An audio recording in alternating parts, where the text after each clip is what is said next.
My dad had always told me to stay away from the dangerous and gloomy alleys of the city. But one day I found myself lost in one of those alleys, and soon I was in big trouble. It all happened so fast. One moment I was just walking through the city, minding my own business. And the next thing I knew, I was trapped in this dark and scary place. I tried to turn back, but it was too late. I couldn't find my way out. And then I saw him. A rich man dressed like a homeless person. He was sitting on the ground looking unwell. To be honest, I was scared to approach him, but something inside of me told me I had to do it. Could this man help me escape the alley? Would he even want to? Or was he just another person who wanted to harm me? It was a cold winter afternoon when I got lost in the city's maze-like streets. As a young girl, I had never been in such a frightening situation. I was all alone and didn't know where my parents were. I missed their warm embrace and the sound of their comforting voices. Suddenly, I felt a hand on my shoulder and I jumped in fright. Turning around, I saw a man with kind eyes smiling at me. "Are you lost, little one?" he asked gently. I nodded, unable to speak. "Don't worry," he said, taking my hand. "I'll help you find your way home." As he led me through the crowded streets, I couldn't shake off the feeling that something was wrong. The man seemed nice, but there was something about him that made me uneasy. Little did I know that I was being watched the entire time. The man stopped abruptly, his smile fading away. He turned to me, his eyes wide with fear. "Quick, hide," he whispered, shoving me behind a dumpster. Before I could ask any questions, he ran away. I was left alone in the dark, scared and confused. Then I heard footsteps approaching. They were getting closer and closer. I held my breath, hoping that whoever was out there would pass by without noticing me, but my hopes were dashed. A man's voice boomed, "Where is he?" Another voice replied, "He can't have gotten far. Let's split up and search for him." I peeked out from behind the dumpster and saw two men searching for someone. I quickly hid again, my heart pounding in my chest. Who was that man they were looking for, and what did they want with him? Just when I thought it couldn't get any worse, the men started to walk towards the dumpster. I closed my eyes tightly, waiting for them to find me, but they passed by without a second glance. I let out a shaky breath, my body trembling with fear. What was I going to do now? I was lost, alone, and in danger. Just then, I remembered the kind man who had offered to help me earlier. Maybe he could help me escape the city and go somewhere safe. I started walking in the direction he had taken me, hoping to find him again. After walking for what felt like hours, I finally spotted a familiar landmark. It was the bakery where we had stopped for some bread earlier.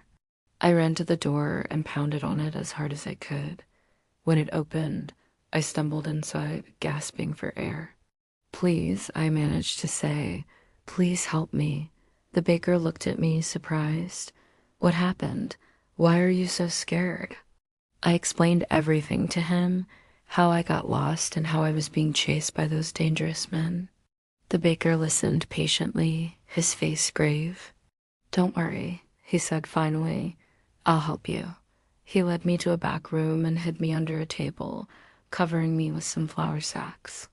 "Stay here," he whispered, "and don't come out no matter what you hear." I nodded, trying to calm down my racing heartbeat. I peeked out from under the sack and saw the baker talking to someone outside the window. His voice was low, but I could make out a few words. "She's here," he was saying. "They're coming this way." I ducked back down, my heart sinking. It was too late. They had found me. Suddenly, the door burst open and two men walked in. It was the same two men who had been chasing me. My blood ran cold. I knew I had only seconds to escape. Just then, the baker stepped in front of me, blocking my view of the men. "Leave me alone," he shouted, "or I'll call the police." One of the men laughed, but before he could make a move, the baker threw a sack of flour at him. The man screamed in surprise as the white powder covered him head to toe. The other man lunged at the baker, but he dodged it and grabbed a rolling pin. "Get away from him," I yelled, my voice trembling. The man froze and turned to look at me. In that moment, I knew I had to do something crazy. I picked up a loaf of bread and hurled it at him as hard as I could. The bread hit him square in the face, and he stumbled back, wiping the bread crumbs off his eyes. "Get out of here," the baker shouted, pushing me towards the door. "Run." As I made my way through the city, I couldn't help but feel grateful for the baker. He had saved my life. I didn't know what would have happened if he hadn't helped me. Just then, I felt a tap on my shoulder and turned around to see the kind man from earlier. "You all right, love?" he asked. I nodded, too shocked to speak. "Come with me," he said, taking my hand and leading me away from the city. We walked for a while in silence until the man finally stopped and turned to me. "Why did you help me?" I asked, my voice trembling. "Because you reminded me of my daughter," he replied softly. "She's gone now. Lost her years ago." I felt a pang of sympathy for the man. I knew what it was like to lose someone important in your life. "What's your name, love?" he asked. "Eleanor," I replied. "Eleanor," he repeated. "That's a lovely name." "Come stay with me, Eleanor. You can call me Grandpa." I hesitated for a moment before nodding my head. I didn't know much about this man, but something about him made me feel safe. And besides, I had nowhere else to go. When we arrived at his house, I noticed that it was unlike any other house I had ever seen. It was huge, with towering walls and iron bars on the windows. "Why does your house look like a prison?" I asked. Grandpa sighed and looked away. "It's a long story, Eleanor," he said finally. "Let's just say I have enemies," I nodded, not wanting to push him to talk about something he didn't want to. Over the next few days, I settled into my new home. I had a room all to myself, and Grandpa made sure I had everything I needed. He also hired a tutor to help me catch up on my schoolwork. But no matter how hard I tried, I couldn't get rid of the feeling that something was off. There was something about this house and about Grandpa that I couldn't put my finger on. I couldn't help but wonder why I had gotten lost in the first place. Had it been an accident, or had someone set me up? And why were those men looking for me? And who was the mysterious woman in the portrait? She looked like she was from another era, yet I couldn't help but feel a strange connection to her. One day while exploring the house, I stumbled upon a hidden passageway behind a bookshelf. Curiosity got the better of me and I stepped inside. The tunnel was dark and narrow, but it led to a secret room filled with old documents and photographs. As I sifted through the items, I realized that they all had to do with the woman in the portrait. Her name was Amelia, and she had been Grandpa's fiancée. But their relationship had been forbidden, and so they had kept their love a secret. When Amelia died, Grandpa had become consumed with grief and had locked himself away in this house.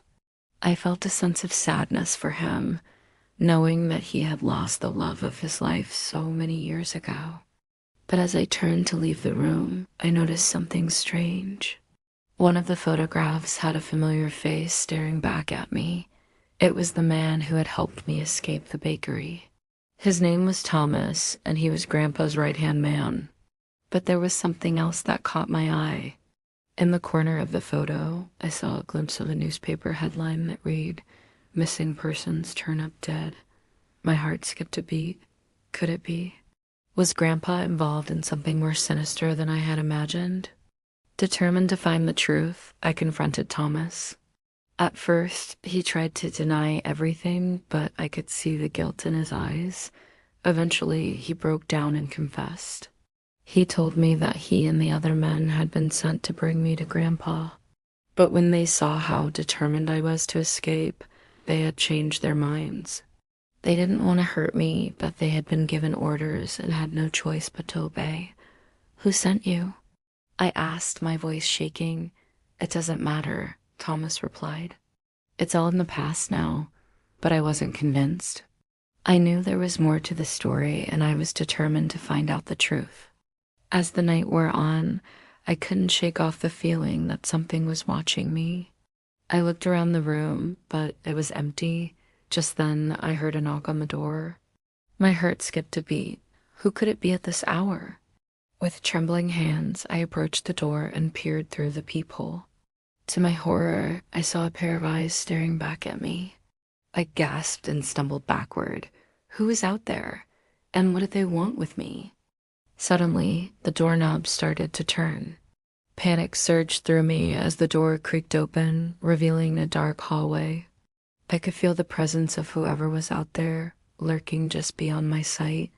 Frozen in fear, I couldn't bring myself to move. The air grew colder, sending shivers down my spine. Then I heard a voice, raspy and menacing. Come out, wherever you are." My blood ran cold. I recognized that voice. It was the baker, but how could this be? Wasn't he dead? How was he here? With a surge of adrenaline, I fled through the window, racing across the moonlit lawn. Behind me, I heard the shattering of glass and the sound of footsteps pounding on the ground. I didn't dare look back. I just kept running, my heart pounding in my chest. Suddenly, I tripped over something and fell to the ground. Scrambling to my feet, I saw that I had stumbled into a rose garden. Thorny bushes surrounded me, blocking my path. I frantically searched for a way out, my fingers scratched and bleeding by the thorns. Just then, I saw a glimmer of light in the distance, and with renewed hope, I stumbled towards it. As I burst through the bush, I found myself in a clearing, and standing in front of me was the man from the portrait, the woman I had seen in Grandpa's past. But as I stared at her, I realized with a jolt that she wasn't alive. She was a ghost. She reached out a hand towards me and whispered, "Help me." Taken aback by her ghostly appearance, I hesitantly reached out to take her hand. As our fingers met, a jolt of energy surged through me. Memories flooded my mind, memories of a lifetime ago. I saw Amelia's perspective, her love for Grandpa, her fear of losing him, and her tragic fate. With a start, I awoke on the cold stone floor of the rose garden. As I sat up, the ghost of Amelia appeared before me, her translucent form shimmering in the moonlight. "Thank you," she whispered, her voice echoing with gratitude. "You have set me free." And with that, she vanished, leaving me in the eerie silence of the night. As dawn broke, I returned to the house, my mind still reeling from the events of the previous night. But now there was a sense of peace that had settled over me. I knew that Amelia was finally at rest. In the days that followed, I delved deeper into Grandpa's past, uncovering more secrets and lies. I discovered that he had been framed for a crime he didn't commit and had been hiding ever since. With this new knowledge, I vowed to help him clear his name and expose the truth. My journey took me through a labyrinth of deceit and danger, but I was determined to see it through. I faced many obstacles, but with each step, I felt a growing sense of purpose. I knew that I had to be brave and resourceful to protect myself and those I cared about. Through it all, I remained steadfast in my determination to uncover the truth and bring justice to those who deserved it.